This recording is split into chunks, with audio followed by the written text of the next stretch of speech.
Fact news के इस episode में आपका स्वागत। देश की सुप्रीम कोर्ट और नेशनल ग्रीन ट्रिब्यूनल आज भी देश भर से प्रदूषण समाप्त करने के भरसक प्रयास कर रहे हैं और पिछले दिनों BS3 स्टैंडर्ड के वाहनों में, जिनमें कारें और मोटरसाइकिलें अपनी निर्धारित कीमत से 30% कम तक में बेची गई, सिर्फ प्रदूषण बचाने के लिए।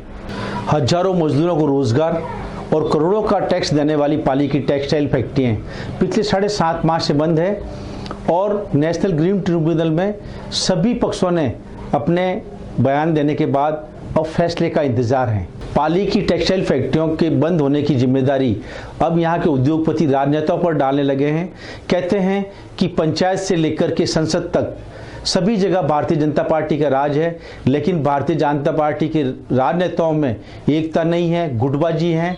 पाली के सांसद, पाली के विधायक, इन सब में एकता नहीं होने के कारण पाली की फैक्ट्री बंद पड़ी है। पाली के लोकप्रिय विधायक ज्ञानचंद पारक पिछले 20 साल से पाली की टेक्सटाइल उद्योगों को चलाने के लिए सहयोग करते रहे, चाहे सरकार की मदद हो चाहे स्थानीय मदद हो, लेकिन आज ग्रीन ट्रिब्यूनल में मामला विचाराधीन होने से अपनी मजबूरी बताते हैं। ऐसे कोई ऐसी बात नहीं है कि हमारे में टकराव, हम सब मिलके काम करते हैं। सांसद महोदय और हम दोनों लगे हुए हैं पूरा कि ये इंडस्ट्री चालू हो जाए। और जहाँ तक नई कार्यकारिणी की बात है, नई कार्यकारिणी कोई राजनीतिक कारणों से नहीं बनी है। इंडस्ट्री वाले खुद अपनी नई कार्यकारिणी का गठन करते हैं और हम, चाहे मैं हूँ, चाहे सांसद महोदय हैं, चाहे सुमीरपुर के विधायक जिनका कुछ बेल्ट जुड़ा हुआ है, वो सारे के सारे CETP के नए पदाधिकारियों को अपनी ओर से पूरा सहयोग दे रहे हैं। और जहाँ तक सरकारों की बात है, केंद्र की, स्टेट की, NGT के दायरे में केस, इसलिए सरकार के हाथ में कुछ करना नहीं है। सरकार अपनी ओर से पूरा प्रयास कर रही है कि जल्दी से जल्दी निर्णय हो जाए और आगे इनको क्या करना है उसका एक डायरेक्शन भी उनके माध्यम से मिल जाए। जहाँ तक राजनीतिक खींचतान की बात है, तो इस मैटर में कहीं कोई प्रकार की राजनीतिक खींचतान नहीं है। हम सारे जनप्रतिनिधि इस बात को लेकर चिंतित है और प्रयासरत है कि पाली की टेक्सटाइल इकाइयाँ जल्दी चालू हो जाए। पूर्व विधायक और कांग्रेस के साथ किसान नेता भीमराज भाटी पाली की बंद पड़ी फैक्ट्रियों के पीछे मुख्य कारण पाली के सांसद और विधायक के बीच गुटबाजी और भारतीय जनता पार्टी के आपसी कलह को बताते हैं। ये पाली की जो फैक्ट्रियां बंद है, वो पहले तो हाई कोर्ट के ऑर्डर से इनके ऊपर ऑर्डर हुआ था कि किसानों की जो फसलें, वो जो जमीन खराब हो गई है, उसका कंपनसेशन इन फैक्ट्री वालों को देना चाहिए। उस कंपनसेशन के बारे में कितने ही साल हो गए हाई कोर्ट का ऑर्डर होने के बाद, आज तक इन्होंने कंपनसेशन नहीं दिया और फैक्ट्रियां बंद है। आम फैक्ट्रियां बंद थी, शुरू से बंद है, 7-8 महीने हो गए बंद थी, लेकिन जब से फैक्ट्री वालों को पता लगा है कि हमारे जो स्थानीय विधायक है उनके भाई की खुद की फैक्ट्री पहले दिन से चल रही है, एक दिन भी MLA साहब की फैक्ट्री, MLA साहब के भाई की फैक्ट्री को एक दिन भी बंद नहीं किया गया। और जब लोगों को धीरे धीरे ये पता लगा कि MLA साहब के खुद के भाई की फैक्ट्री चल रही है, तो फिर धीरे धीरे सबने चालू कर दी। अब सबने चालू करी तो ट्रस्टियों ने भी चालू कर दी और ट्रस्टियों की, और जो अभी जो ट्रस्ट बदला है, उस बदलाव होने में जो स्थानीय विधायक है ज्ञानचंद पारक, उसके विरुद्ध वाली पार्टी जीती।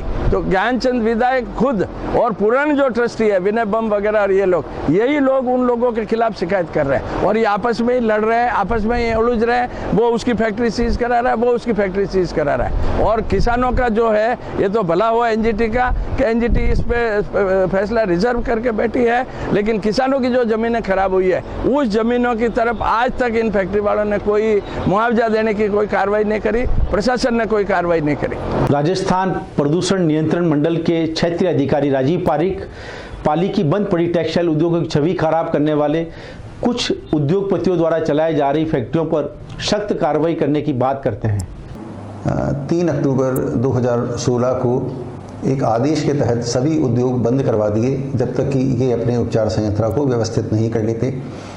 इस क्रम में सभी उद्योग बंद हैं और बंद को सुचारू रखने की जिम्मेदारी जिला प्रशासन और राज्य प्रदूषण नियंत्रण मंडल को दी गई है।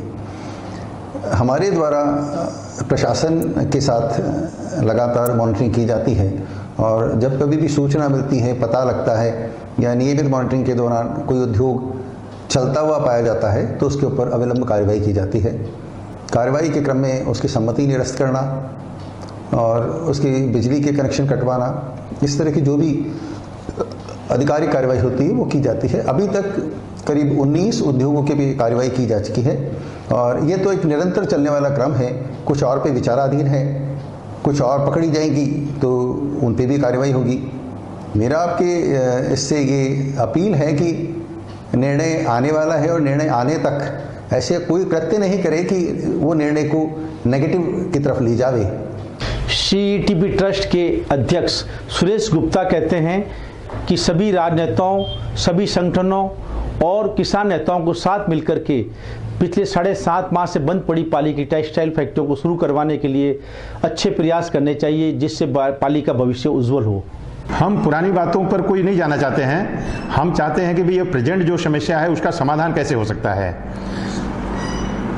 और उसके लिए हम सब कोशिश करें कि भी जल्दी से जल्दी फैक्ट्री चालू हो। हम पुरानी बातों को भूलना चाहते हैं कि भी पुराना क्या हुआ क्या नहीं हुआ, उससे कोई मतलब नहीं है। मतलब ये है कि भी अगर फैक्ट्री चालू होती है तो मजदूरों को रोज़गार मिलेगा। जो अगर 600 इंडस्ट्रीज में अगर कोई 2-5 लोग अगर फैक्ट्री चोरी छिपे चला भी लिए तो उससे जो है कानून से पूरे ट्रस्ट को बदनाम करना या जो है कानून से पूरी पाली के इंडस्ट्रीज को बदनाम करना वो गलत है। सिटी सीवरेज का पानी भी नेगा बांध में जाता है, तो नेगा बांध में जो बांध जाता है, बांध अगर बंद किया हुआ है उसका गेट, तो पानी तो लेवल बढ़ेगा।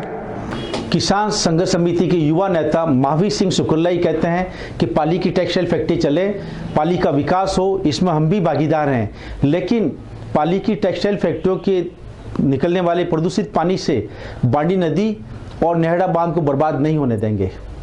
देखिए, किसान कभी नहीं चाहता है कि फैक्ट्री बंद हो। किसान केवल इतना चाहता है कि प्रदूषित पानी नदी में नहीं आए, वो खेती कर सके, उनकी नदी खराब नहीं हो और उनके कुएं खराब नहीं हो और नेहड़ा बांध का पानी खराब नहीं हो। रही बात 30 सालों के प्रयास की या 30 सालों के प्रदूषण की समस्या की, तो फैक्ट्री कोई अभी 7 महीने में बंद नहीं हुई है। जो हमारी जो PIL लगी हुई है वो PIL 2012 में हमने माननीय उच्च न्यायालय जोधपुर में फाइल की थी और वही PIL 2014 में माननीय नेशनल ग्रीन ट्रिब्यूनल ट्रांसफर हुई। उस नेशनल ग्रीन ट्रिब्यूनल के निर्णय पे ये रोक लगी हुई है और बंद होने के बावजूद बंद है कहाँ श्रीमान जी? टोटल पाली की फैक्ट्रियाँ चल रही है, कलेक्टर मौके पे जाके पकड़ रहे हैं, नतीजा आपके सामने। बंद के बावजूद भी नेहड़ा बांध का पानी पूरी तरह से खराब हो गया। जो नेहड़ा बांध जिस समय भरा था अगस्त 2016 में, उस समय उसका TDS 500 था, आज बढ़कर 3200 से ज़्यादा हो गया। हम तो साथ में रह के बात करने के लिए भी तैयार है। हमने हमेशा कहा है कि टेबल पर बैठ के, लेकिन बात किन के साथ करें जिनके ऊपर विश्वास हो। तो आज तक किसानों के साथ छलावा हुआ है। हम केवल इतना ही चाहते हैं कि उच्च न्यायालय ने 2004 में शिफ्टिंग के साथ में उच्च न्यायालय ने एक आदेश और भी दिया था कि पिछले 30 सालों से जो किसानों को नुकसान हुआ उसका मुआवजा दिया जाए, उसके लिए एनालिसिस किया जाए। स्टेट गवर्नमेंट ने सर्वे किया नेशनल प्रोडक्टिविटी काउंसिल से, उसमें ही आया कि लगभग 200 करोड़ रुपए का किसानों को नुकसान हुआ। लेकिन आज वो रिपोर्ट कहाँ गई? न तो सरकार उस रिपोर्ट को आगे पहुंचा रही है, लेकिन हम किसानों के हितों के लिए खड़े हैं। हमने माननीय नेशनल ग्रीन ट्रिब्यूनल से भी यही निवेदन किया है कि किसानों को जो नुकसान हुआ है उसके वास्तविक नुकसान का आकलन कराकर उसको मुआवजा मिले। नदी में ट्रीटेड और अनट्रीटेड कोई पानी नहीं जाए। फैक्ट्रियों से हमारी कोई दुश्मनी नहीं, फैक्ट्री चले लेकिन प्रदूषण ना हो।